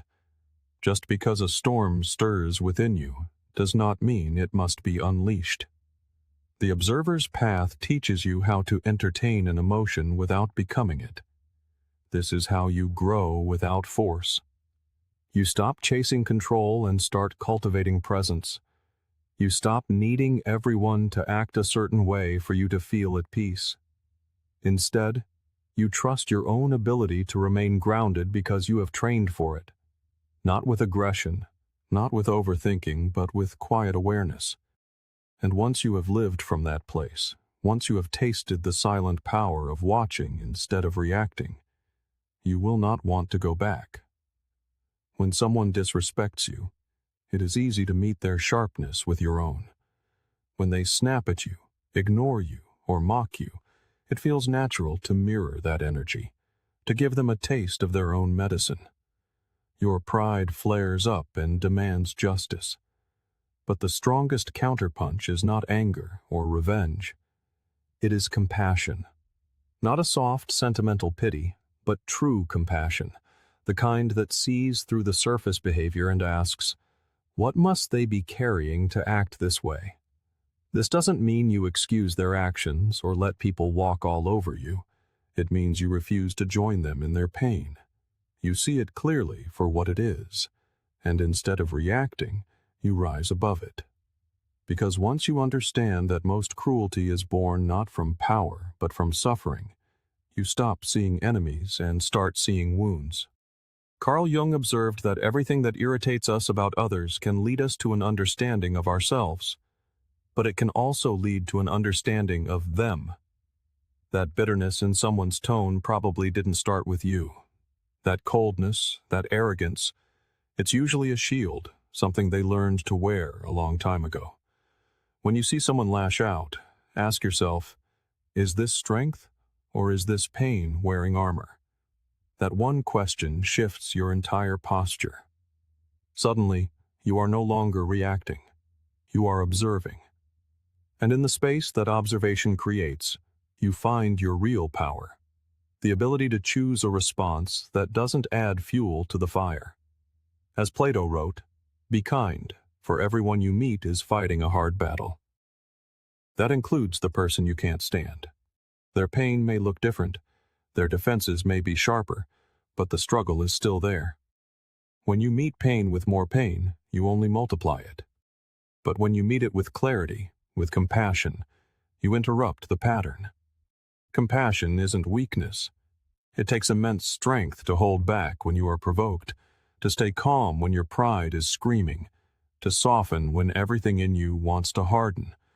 That is real power, because it is power over yourself. We want to appear calm, wise, unshaken. But are we? Most of the time, we are reactive. We want to win, to be right, to hurt back. What we truly want, deep down, is to feel whole, to feel that no one can take us out of ourselves. And that is precisely what compassion protects. It doesn't mean you don't feel hurt. It means you don't become the hurt.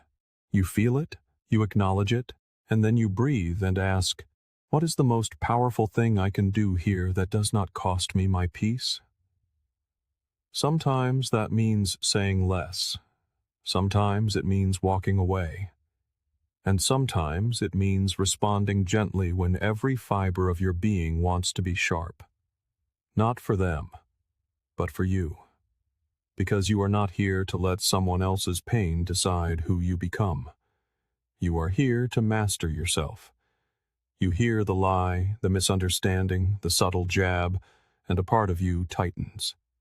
You want to set the record straight, to defend your truth. It feels as if silence is surrender. But what if you let them be wrong? And what if you let it mean nothing? That is where peace begins. We trade our calm, our energy, our sleep for the fleeting satisfaction of being right, never stopping to ask if it was worth the price. Peace doesn't come from being understood by others. It comes from understanding yourself enough to know that you don't need to be. Letting someone be wrong about you is not weakness. It is strength in its most silent form. It declares, I know who I am, and I do not need your agreement to feel real. This doesn't mean you never speak up. It means you choose your battles based on purpose, not pride.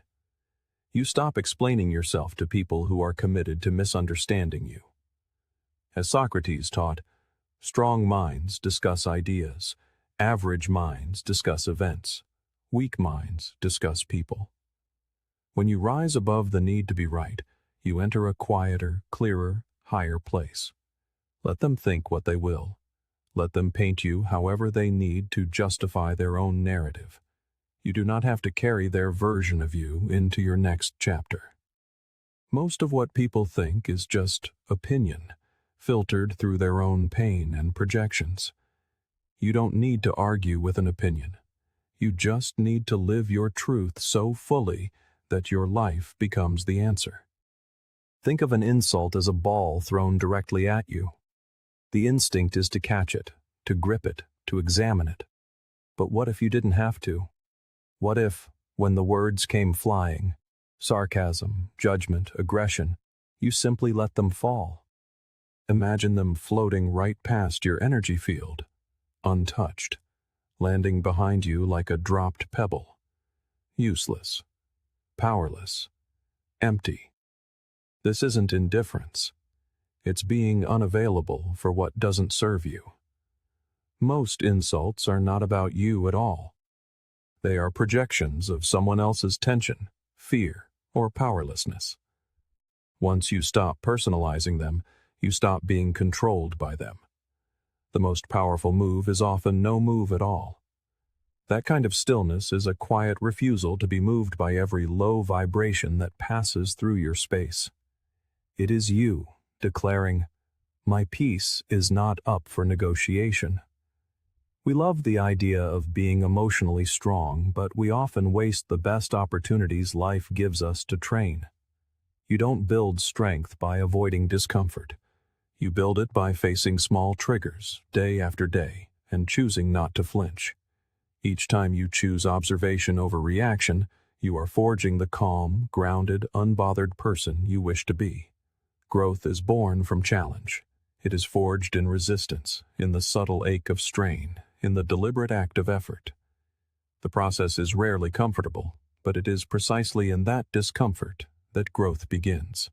This holds true for the mind, and it is even truer for our emotions. Consider your triggers the dumbbells for your soul. Every time someone irritates you and you choose not to react, every time you feel that flash of anger or jealousy or fear and you breathe through it instead of feeding its fire, you are patiently rewiring the very fabric of your nervous system. You are retraining your emotional reflexes. You are building endurance where there once was panic, and creating space where there once was only impulse. As Carl Jung observed, everything that irritates us about others can lead us to an understanding of ourselves. But it can also lead to mastery, if you choose to work with it. If you choose to see life as your gym, and your emotions as the muscles you are here to strengthen. Most people live in a state of emotional reaction. Something happens, and they respond automatically. There is no pause, no awareness, only a relentless cycle, a trigger, an immediate reaction, the inevitable regret, and then the repeat. They wonder why they feel so drained, never realizing it's because they have never trained their emotional body. They walk through life unconditioned, allowing every bump, every tone of voice, every minor delay to knock them out of their rhythm. But once you begin to train with your triggers, everything changes. You stop taking things so personally, not because you've grown numb, but because you've become precise. You can feel an emotion begin to rise, observe it without judgment, and then choose what to do with it. That choice, that strength, that profound self-ownership, that is freedom. Imagine you are cut off in traffic. In that split second, the leap of your heart, the tightening of your breath, lies a single repetition, a rep, not for your arms, but for your awareness.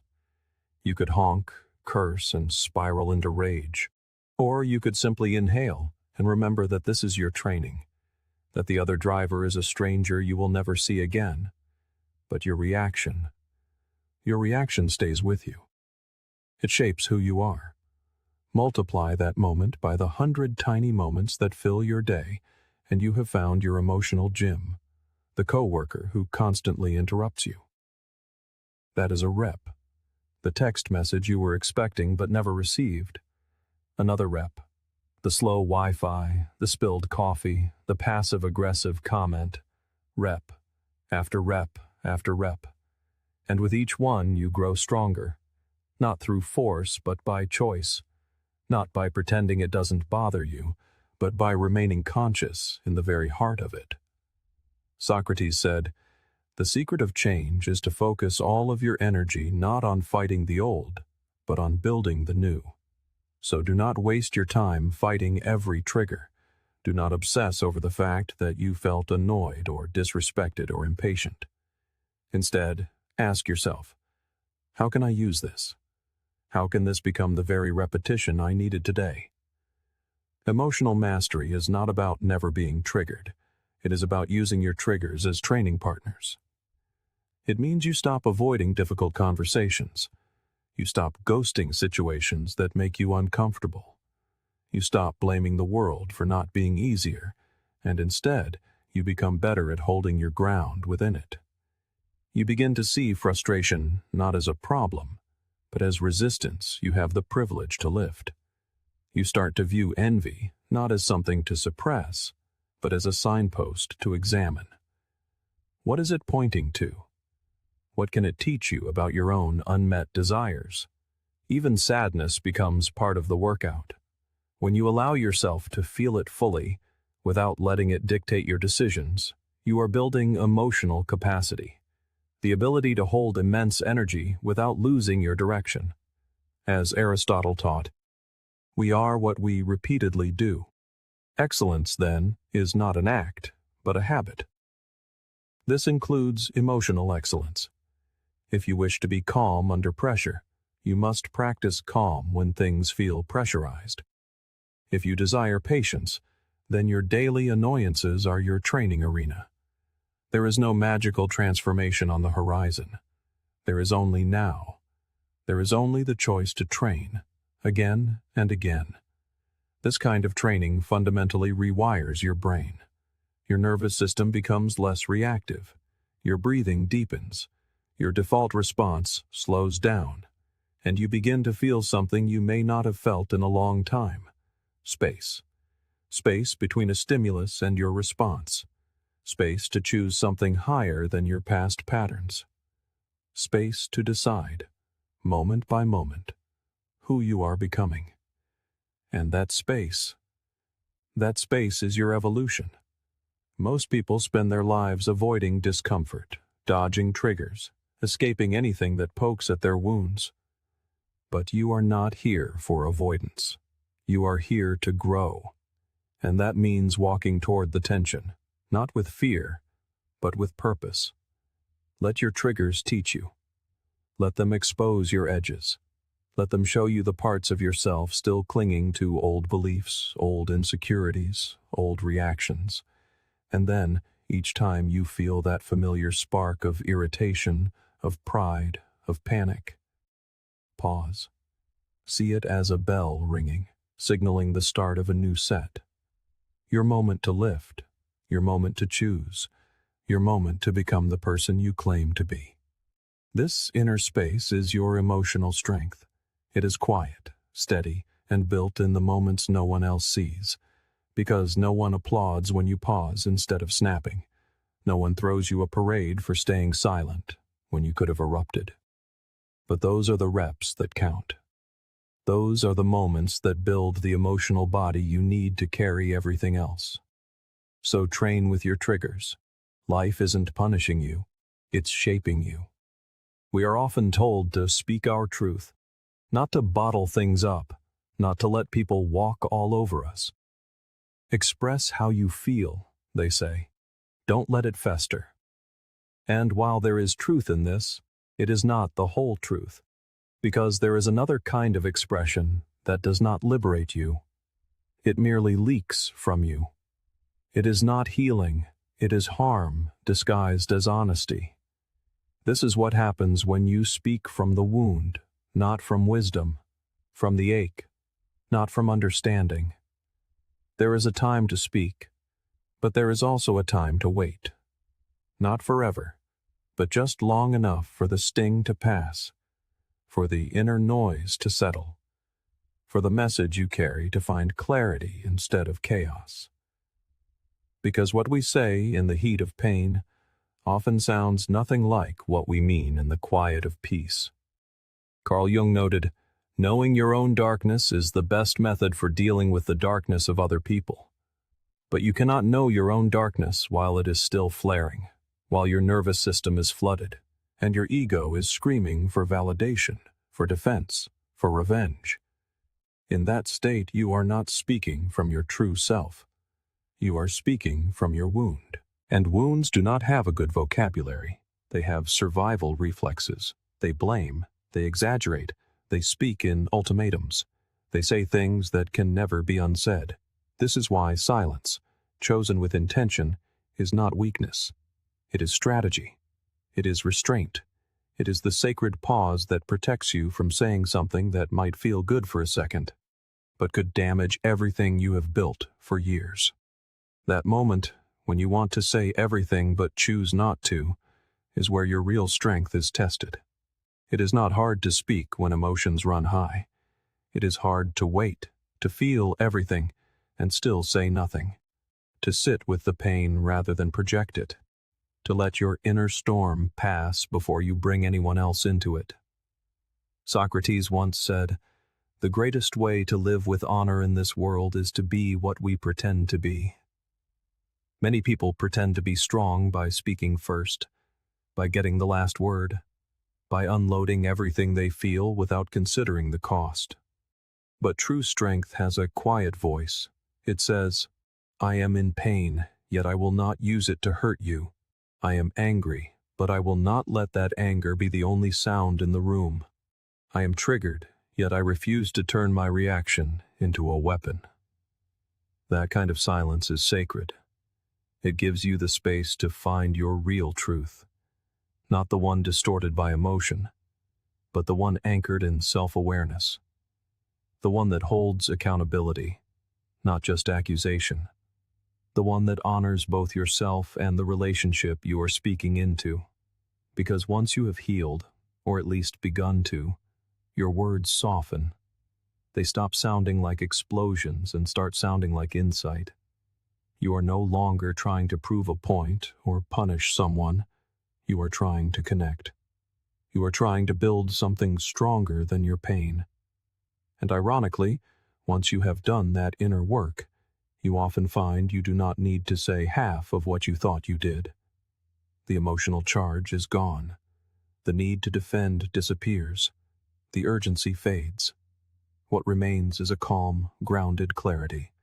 And from that place, you can speak with a power that does not wound. You can express yourself without spilling unprocessed emotion onto someone who may not deserve it. Aristotle wisely stated, "Anybody can become angry. That is easy.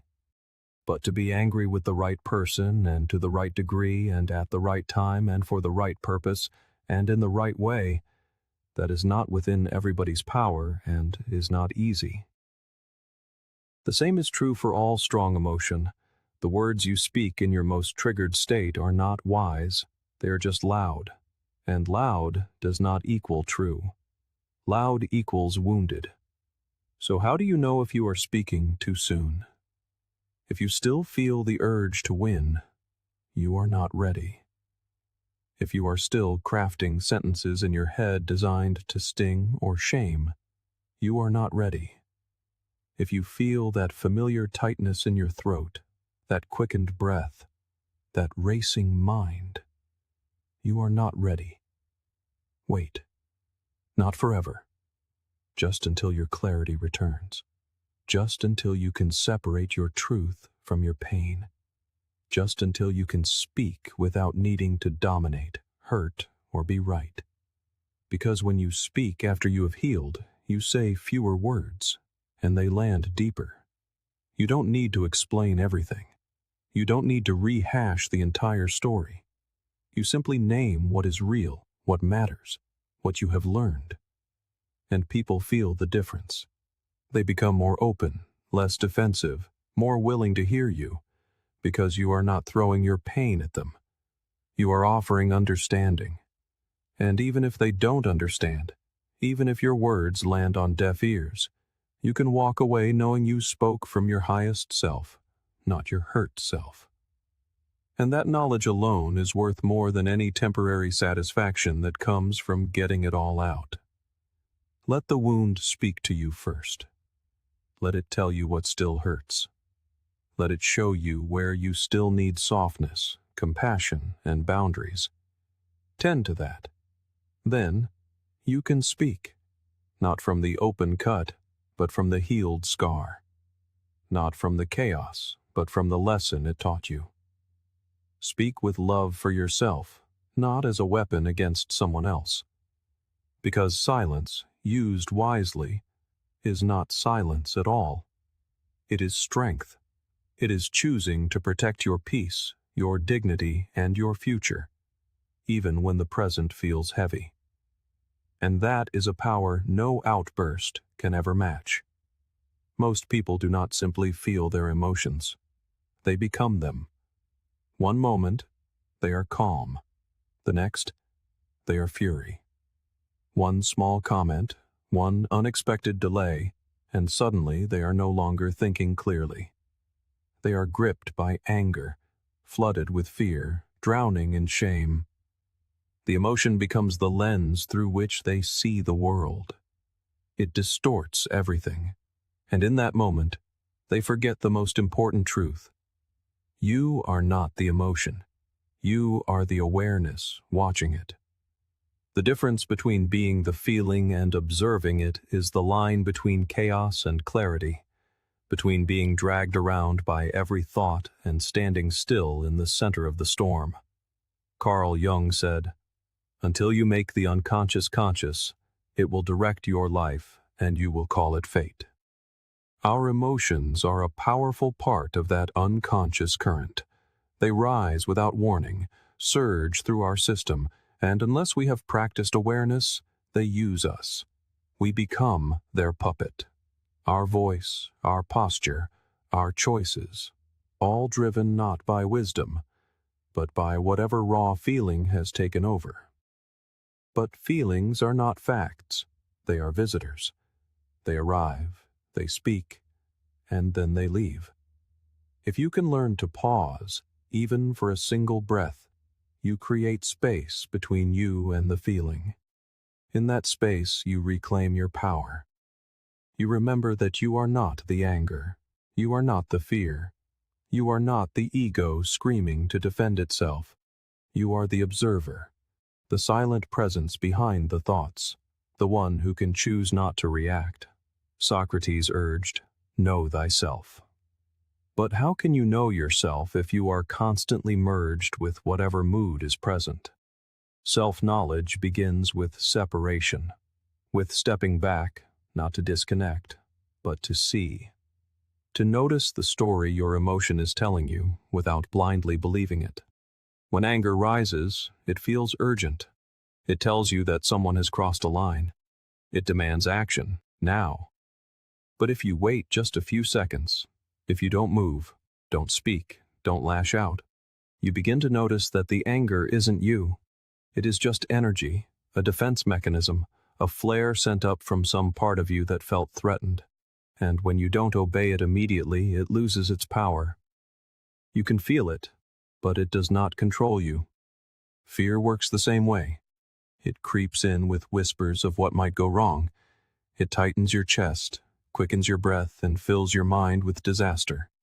But even fear, when observed, begins to weaken.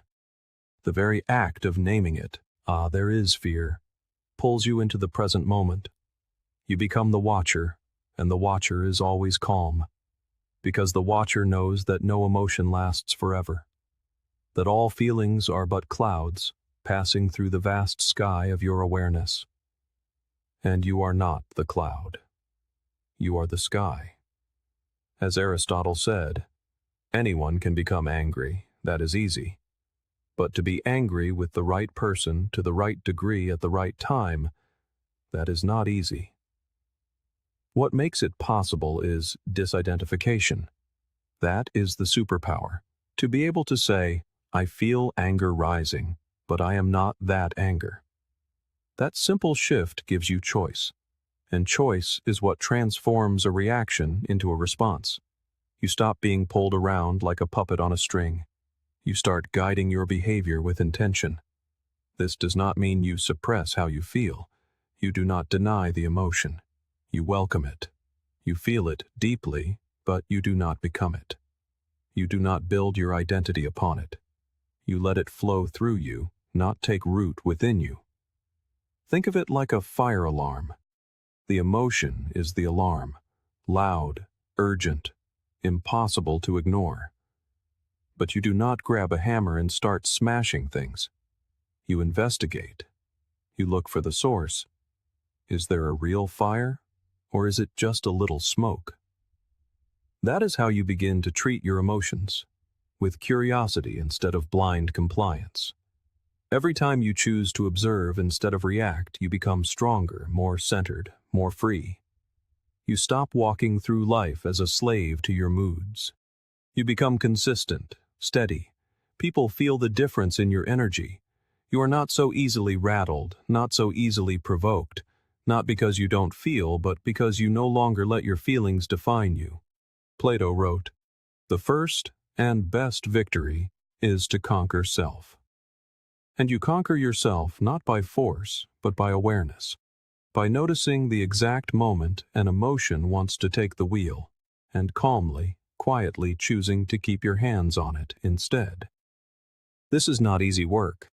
It requires practice, patience, and discipline. But with each moment of disidentification, you move closer to emotional sovereignty, that state where you no longer need the world to be perfect for you to be at peace. Because your peace no longer depends on external harmony. It depends on the inner separation between you and the storm. You are not the anger. You are not the fear. You are not the ego shouting for control. You are the one watching it all unfold, with quiet power and the ability to decide what comes next. The world will not go quiet just because you have found your peace. People will still cut you off mid-sentence. They will still talk behind your back, misread your intentions, fail to apologize, and choose their ego over honesty. Life will still present you with unplanned challenges, late nights, early calls, broken trust, sudden losses. The noise will not stop. The chaos will not dissolve. But if you have mastered what we have been building toward, you will not shake. Because the point was never to change the world. The point was to change how you move through it. Most people live in a state of constant emotional turbulence, bouncing between triggers like a pinball. They believe they need the world to be different, kinder, quieter, more predictable, for them to feel okay. So they try to manage everything outside themselves, clinging to people who agree with them, avoiding situations that might sting, chasing control as if it were the only way to stay afloat. But what if you did not need to control the waves? What if you simply learned how to stand still within them? Carl Jung said, "I am not what happened to me. I am what I choose to become." In this final frame, you become untouchable. Not because nothing can touch you, but because it no longer owns you. You do not become the noise. You do not match every mood in the room. You do not swing wildly from high to low based on someone else's words. You remain centered, quiet inside. This is the culmination of all the inner work, of watching, detaching, and disidentifying. You begin to live not as a reactor, but as a responder. And that difference is everything. Reaction is a flash fire, fast, defensive, emotional, driven by fear or pride. But response is a slow, deliberate current. It is born of presence, not panic. And once you live from a place of response, the world begins to look different. Not because it has changed, but because you have. The same insult that used to burn now sounds like mere static. The same rejection that once felt like a collapse now feels like a redirection. You lose the urge to prove yourself. You no longer need to win arguments or control outcomes. You do not need an apology to find closure. You do not need everyone to understand you. This, and nothing less, is emotional freedom. Socrates said, "To find yourself, think for yourself. And to think for yourself, you must first see yourself, separate from the waves of emotion, the noise of the ego, the storms that others live inside. Because when you know who you are, no one else can tell you who you are not." And here is the part no one tells you. When you master this, you still feel. You are not a robot. You are not numb. You still notice the betrayal, the sarcasm, the loss. You still care. But the difference is, you do not react from the wound. You respond from the wisdom that was forged within it. That quiet confidence shows up in how you breathe when everyone else is yelling, in how you choose silence over the need to prove your point, in how you walk away, not out of weakness, but because you are no longer trying to convince someone of your worth. Plato wrote, "The measure of a man is what he does with power." And the greatest power is not dominance or control. It is restraint. It is discipline. It is the ability to stay aligned with your true self when everything around you is pulling at your edges. You do not chase closure. You do not repeat stories that drain you. You do not sit in rooms where your peace has to shrink. You simply walk forward with less noise and more clarity. You arrive at this final frame. The world still roars around you, yet your soul remains in silence. This silence is not born of avoidance, but from having learned how to truly meet life. You meet it with awareness, with steadiness, with an inner strength that cannot be feigned and has no need of announcement. You are no longer triggered, you are trained. You are no longer reactive, you are responsible for your energy, your choices, and the very presence you bring into the world.